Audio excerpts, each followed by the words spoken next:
The thing about WMSs and why we decided to shift our thought processes to more of a where-centric approach to this has to do with the fact that we looked at the WMSs that are out there, and predominantly they're really all structurally built as if we were still living in the 1990s.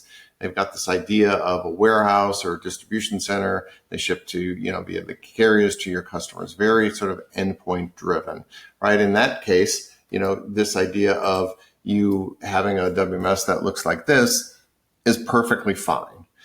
The problem with that is that's not the world we live in. This is more accurately depicting the world that we live in. We have a very complicated logistics problem where we have things flying around the network, and we've sort of got these contrived other applications like Omni exists just because we haven't been able to solve this problem or describe it very well. And really, in that case, a WMS sort of at this level is a very small sort of set of problems that it's solving. And the WMS solving a problem in the distribution center is really simple compared to the rest of this.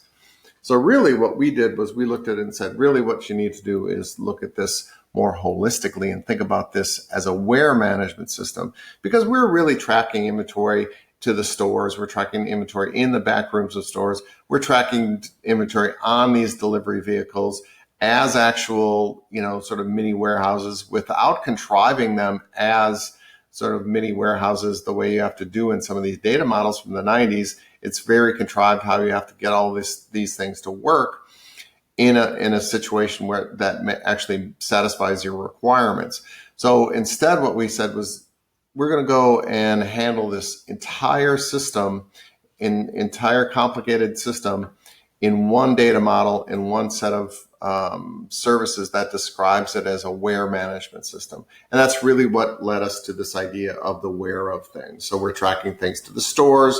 If somebody has a return, we can track the inventory really at their house. And as soon as it gets to a carrier, we can track the inventory as part of the carrier's delivery and then back to the warehouse. So at every point in time, we can track the awareness of some part of your problem. And that's really what drove us to this idea of the where of things.